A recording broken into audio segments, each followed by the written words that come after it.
दोस्तों, अगर आप लोग जेल प्रेरी एग्जाम की तैयारी कर रहे हैं एंड आपने साइंस का अभी तक कोई भी टॉपिक नहीं पढ़ा है तो आप सभी के लिए क्लास बहुत ज़्यादा महत्वपूर्ण होने वाली है। क्योंकि दोस्तों, एक राजस्थान जीके पढ़ने से हम कोई भी एग्जाम को पास नहीं कर पाते हैं। आप सभी को बाकी सब्जेक्ट भी पढ़ना बहुत जरूरी है। तो आज की क्लास में हम यहाँ पर धातु और धातु से रिलेटेड सवाल करने वाले हैं। ये सवाल एग्जाम की दृष्टि से आप सभी के लिए बहुत ज़्यादा महत्वपूर्ण होने वाले हैं। बिना टाइम वेस्ट किए मैं भावेश आप सभी का अपने यूट्यूब चैनल पर बहुत बहुत स्वागत करता हूँ। तो चलिए आज की क्लास को हम स्टार्ट करते हैं। पहला सवाल आपकी स्क्रीन पर है। लकड़ी का कोयले का एक अपर रूप है कार्बन, सिलिकॉन, नाइट्रोजन, जर्मेनियम। तो इस सवाल का आंसर आप सभी को बताना है कि लकड़ी का कोयले का एक अपर रूप क्या है। आप लोग अपना आंसर बताइए कि इस सवाल का आंसर क्या होने वाला है। तो इस सवाल का आंसर जिन लोगों ने भी ऑप्शन नंबर ए बताया है कार्बन, उन सभी का बिल्कुल ही राइट हो जाएगा। ऑप्शन नंबर ए आप सभी का राइट हो जाएगा। बढ़ते अगले सवाल की ओर। अगला सवाल आपकी स्क्रीन पर है। सोडियम हाइड्रोजन कार्बोनेट को सामान्यतः कहा जाता है जिप्सम, बेकिंग सोडा, धावन सोडा या भुजा चूना। तो इस सवाल का आंसर आप सभी को बताना है कि सोडियम हाइड्रोजन कार्बोनेट को क्या कहा जाता है। आप लोग अपना आंसर बताइए कि इस सवाल का आंसर क्या होने वाला है। तो इस सवाल का आंसर जिन लोगों ने ऑप्शन नंबर बी बताया है बेकिंग सोडा, उन सभी का बिल्कुल ही राइट हो जाएगा। बढ़ते अगले सवाल की ओर। अगला सवाल आपकी स्क्रीन पर है। निम्नलिखित में से किस यौगिक को कास्टिक सोडे के रूप में जाना जाता है। तो आप लोगों को बताना कि इनमें से कौन सी यौगिक को कास्टिक सोडे के रूप में जाना जाता है। NaOH, NaHCO3, NaCl या Na2CO3। तो इस सवाल का आंसर आप सभी को बताना है कि इस सवाल का आंसर क्या होने वाला है। तो इस सवाल का आंसर जिन लोगों ने ऑप्शन नंबर ए बताया है NaOH, उन सभी का बिल्कुल ही राइट हो जाएगा। बढ़ते अगले सवाल की ओर। अगला सवाल आपकी स्क्रीन पर है। धावन सोडे का रासायनिक नाम क्या है। तो आप सभी को बताना है कि धावन सोडे का रासायनिक नाम क्या है। Sodium chloride, sodium hydrogen carbonate, sodium carbonate या सोडियम हाइड्रोक्साइड। तो आप सभी को बताना है कि धावन सोडे का रासायनिक नाम क्या है। आप लोग अपना आंसर बताइए कि इस सवाल का आंसर क्या होने वाला है। तो इस सवाल का आंसर जिन लोगों ने ऑप्शन नंबर सी बताया है सोडियम कार्बोनेट, उन सभी का बिल्कुल ही राइट हो जाएगा। बढ़ते अगले सवाल की ओर।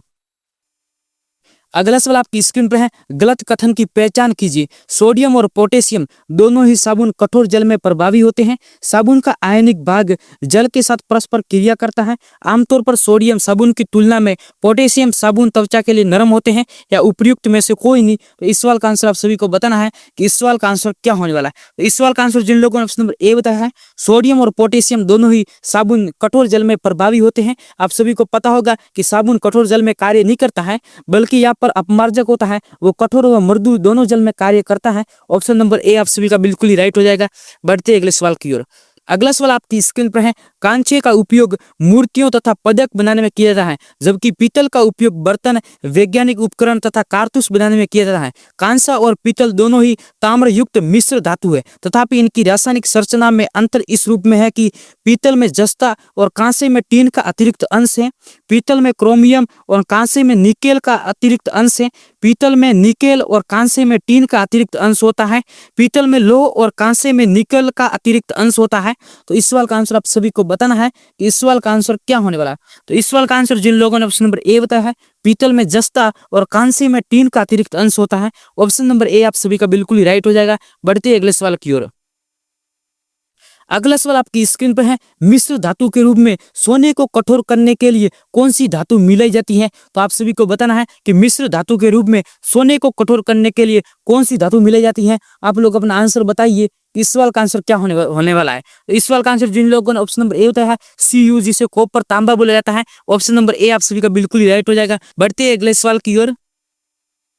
अगला सवाल आपकी स्क्रीन पर है। सूची 1 के साथ सूची 2 का मिलान कीजिए। एक तरफ आपको धातु और धातु दिया हुआ है, दूसरी तरफ आपको उसकी विशेषता बतानी है। तो आप लोग इस सवाल का आंसर बताओ कि इस सवाल का आंसर क्या होने वाला है। यहाँ पर ऑप्शन नंबर पारा दिया हुआ है, तो पारा यहाँ पर ऑप्शन नंबर 4 से मिलान हो जाएगा। अकेला धातु जो सामान्य ताप पर द्रव अवस्था में पाया जाता है। फिर आपका आयोडीन हो जाएगा, तो आयोडीन एक चमकदार अधातु है। उसके बाद हीरा आ जाएगा। हीरा ऑप्शन नंबर ए से यहाँ पर कनेक्ट होगा। कठोरतम प्राकृतिक पदार्थ वो अधातु है। उसके बाद ग्रेफाइट, ग्रेफाइट एक अधातु है जो विद्युत का चालक है। यानी ऑप्शन नंबर यहाँ पर पहले 4 आ जाएगा, उसके बाद 3, उसके बाद 1, 2। यहाँ पर आप सभी को बताना है कि ये कौन सी ऑप्शन में है। तो ये ऑप्शन नंबर बी में है। एंड ऑप्शन नंबर बी आप सभी का बिल्कुल राइट हो जाएगा। पहले 4 आ जाएगा, उसके बाद 3, उसके बाद 1, उसके बाद 2। एंड ऑप्शन नंबर बी आप सभी का बिल्कुल राइट हो जाएगा। बढ़ते अगले सवाल की ओर। अगला सवाल आपकी स्क्रीन पर है। एक्स एक नरम तत्व है और जिसे चाकू से काटा जा सकता है। उसे हवा में खुला नहीं रखा जा सकता है। वह पानी के साथ बहुत तेजी से अभिक्रिया करता है। एक्स को पहचानिए। मैग्नीशियम, सोडियम, फॉस्फोरस या कैल्शियम। तो आप सभी को इस सवाल का आंसर बताना कि इस सवाल का आंसर क्या होने वाला है। तो इस सवाल का आंसर जिन लोगों ने ऑप्शन नंबर यहाँ पर बी बताया सोडियम, उन सभी का बिल्कुल ही राइट हो जाएगा। सोडियम को यहाँ पर वायु में खुला नहीं रखा जाता है, उसको केरोसिन के तेल में डुबो के रखा जाता है। बढ़ते अगले सवाल की ओर। अगला सवाल आपकी स्क्रीन पर है, अपमार्जक का प्रयोग कठोर जल के साथ भी किया जा सकता है क्योंकि अपमार्जक पानी में साबुन की तुलना में अधिक घुलनशील है। अपमार्जक सामान्यतः साबुन की तुलना में अधिक नरम होते हैं। अपमार्जक में ऐसे रसायन होते हैं जो कठोर जल के साथ तेजी से अभिक्रिया करते हैं। अपमार्जक सल्फोनिक अम्लों में सोडियम लवण या अमोनियम के क्लोराइड, ब्रोमाइड लवण होते हैं जो कठोर जल में उपस्थित Ca और मैग्नीशियम आयन के साथ अवक्षेप नहीं बनाते हैं। तो इस सवाल का आंसर आप सभी को बताना है कि इस सवाल का आंसर क्या होने वाला है। तो इस सवाल का आंसर जिन लोगों ने ऑप्शन नंबर डी बताया है, अपमार्जक सल्फोनिक अम्लों के सोडियम लवण या अमोनियम के क्लोराइड या ब्रोमाइड लवण होते हैं जो कठोर जल में उपस्थित Ca और मैग्नीशियम आयन के साथ अवक्षेप नहीं बनाते हैं। ऑप्शन नंबर डी आप सभी का बिल्कुल ही राइट हो जाएगा। बढ़ते अगले सवाल की ओर। अगला सवाल आपकी स्क्रीन पे है, निम्नलिखित गैस मिश्रणों में से कौन सा गैस वेल्डिंग के रूप में प्रयुक्त होता है? एसिटिलीन तथा हाइड्रोजन, ऑक्सीजन तथा एसिटिलीन, हाइड्रोजन व ऑक्सीजन, हाइड्रोजन तथा हीलियम। इस सवाल का आंसर आप सभी को बताना है कि इस सवाल का आंसर क्या होने वाला है। इस सवाल का आंसर जिन लोगों ने ऑप्शन नंबर बी बताया है, ऑक्सीजन और एसिटिलीन, उन सभी का बिल्कुल ही राइट हो जाएगा। आप सभी का यहाँ पर ऑप्शन नंबर बी बिल्कुल ही राइट हो जाएगा। बढ़ते अगले सवाल की ओर। अगला सवाल आपकी स्क्रीन पर है, निम्नलिखित में से कौन सा अधातु कमरे के तापमान पर द्रव अवस्था में पाया जाता है? कार्बन, सल्फर, ब्रोमीन और आयोडीन। तो आप सभी को बताना कि इनमें से कौन सा अधातु कमरे के तापमान पर द्रव अवस्था में पाया जाता है। आप लोग अपना आंसर बताइए कि इस सवाल का आंसर क्या होने वाला है। इस सवाल का आंसर जिन लोगों ने ऑप्शन नंबर सी बताया है, ब्रोमीन, उन सभी का बिल्कुल ही राइट हो जाएगा। अगर आपसे पूछा जाए कि ऐसी कौन सी धातु है जो कमरे के तापमान पर द्रव अवस्था में पाई जाती है, तो आप सभी को पारा बताना है, जिसे मरकरी भी बोला जाता है एंड उसका प्रतीक Hg है। तो बढ़ते अगले सवाल की ओर। अगला सवाल आपकी स्क्रीन पर है, पारा Hg धातु का मुख्य अयस्क है? रॉक साल्ट, सिनाबार, कैलेमाइन या हेमेटाइट। तो इस सवाल का आंसर आप सभी को बताना है कि पारा धातु का मुख्य अयस्क क्या है। आप लोग अपना आंसर बताइए कि इस सवाल का आंसर क्या होने वाला है। तो इस सवाल का आंसर जिन लोगों को ऑप्शन नंबर बी बताया है, सिनाबार, उन सभी का बिल्कुल ही राइट हो जाएगा। अगर आपसे यहाँ पर पूछा जाए कि लोहा का अयस्क क्या है, तो आप लोग क्या आंसर दोगे? अयस्क पूछा जाए तो आपको हेमेटाइट बताना है। बढ़ते अगले सवाल की ओर। अगला सवाल आपकी स्क्रीन पर है, संपीड़ित प्राकृतिक गैस जिसे सीएनजी में मुख्यतः होता है? Butane, ethane, methane, propane. तो आप सभी को बताना है कि सीएनजी में मुख्यतः कौन सी गैस होती है। आप लोग अपना आंसर बताइए कि इस सवाल का आंसर क्या होने वाला है। तो इस सवाल का आंसर जिन लोगों ने ऑप्शन नंबर सी बताया है, मेथेन, उन सभी का बिल्कुल ही राइट हो जाएगा। बढ़ते अगले सवाल की ओर। अगला सवाल आपकी स्क्रीन पर है, अर्धचालक गुणों के कारण कंप्यूटर, टीवी आदि में उपयोग की जाने वाली अधातु है? फ्लूओरीन, कार्बन, सिलिकॉन या सोडियम। तो इस सवाल का आंसर आप सभी को बताना है कि इस सवाल का आंसर क्या होने वाला है। तो इस सवाल का आंसर जिन लोगों ने ऑप्शन नंबर सी दिया है, सिलिकॉन, उन सभी का बिल्कुल राइट हो जाएगा। बढ़ते अगले सवाल की ओर। अगला सवाल आपकी स्क्रीन पर है, प्रकृति में निम्न में से कौन सी धातु मुक्त अवस्था में पाई जाती है?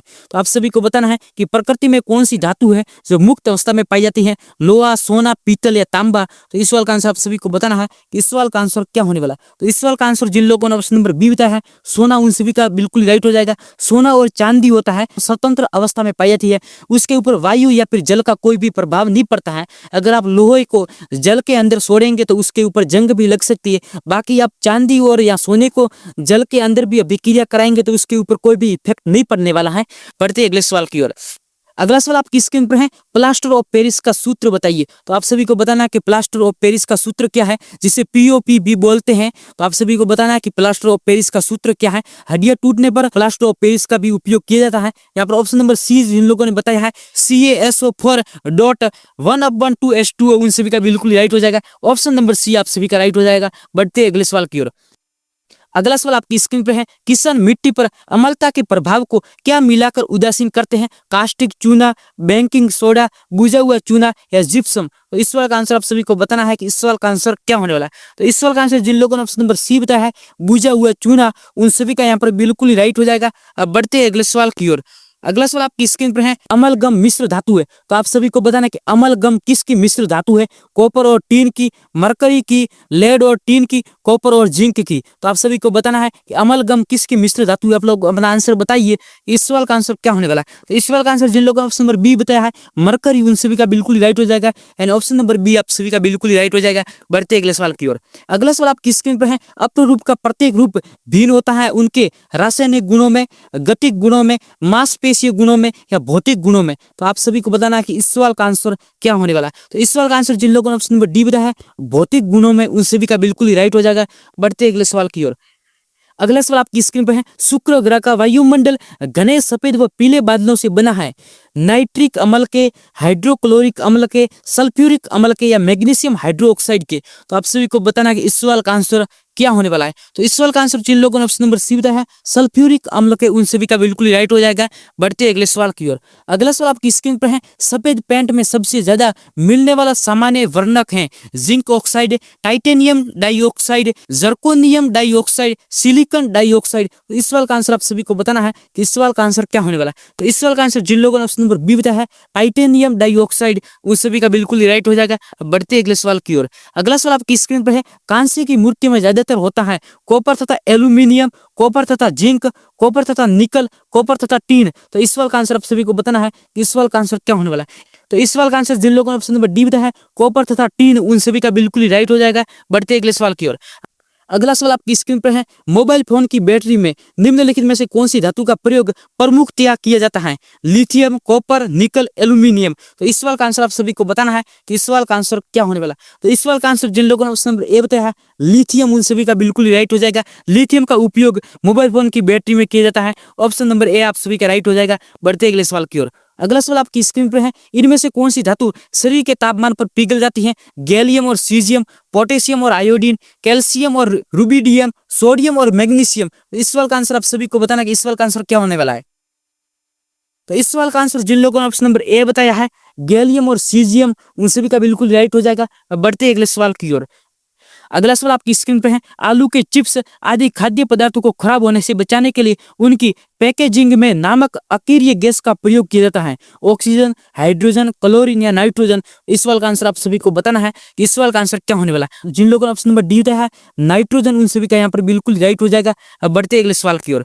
अगला सवाल आपकी स्क्रीन पर है, धातु होते हुए भी कौन सा तत्व विद्युत का कुचालक है? आयरन, टीन, कॉपर या सीसा? तो इस सवाल का आंसर आप सभी को बताना है कि इस सवाल का आंसर क्या होने वाला है। इस सवाल का आंसर जिन लोगों ने ऑप्शन नंबर डी बताया है सीसा, उन सभी का बिल्कुल ही राइट हो जाएगा। बढ़ते अगले सवाल की ओर। अगला सवाल आपकी स्क्रीन पर है, फलों को कृत्रिम रूप से पकाने के लिए कौन सी गैस प्रयुक्त की जाती है? एथेन, एसिटिलीन, प्रोपेन या मीथेन? इस सवाल का आंसर आप सभी को बताना है कि इस सवाल का आंसर क्या होने वाला है। तो इस सवाल का आंसर जिन लोगों ने ऑप्शन नंबर बी बताया है एसिटिलीन, उन सभी का बिल्कुल ही राइट हो जाएगा।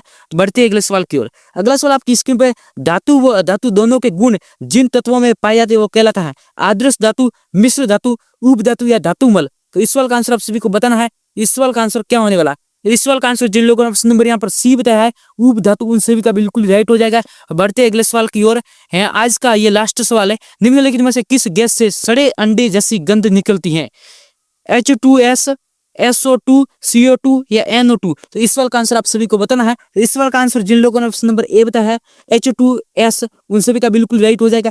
हाइड्रोजन सल्फाइड आप सभी का यहाँ पर ऑप्शन नंबर ए राइट हो जाएगा। तो आज की क्लास आप सभी को कैसी लगी अपनी राय कमेंट्स बॉक्स में जरूर बताना। साथ में अगर आप लोग चैनल पे नए तो चैनल को भी सब्सक्राइब कर सकते हैं। एंड इस क्लास से पहले आप सभी के लिए साइंस की 2 क्लास ऑलरेडी अपलोड हो चुकी है चैनल पर, तो आप प्ले लिस्ट में जाके उस क्लास को भी देख सकते हैं। बाकी मैं मिलूंगा नेक्स्ट क्लास में, तो फिलहाल के लिए बाय गाइस।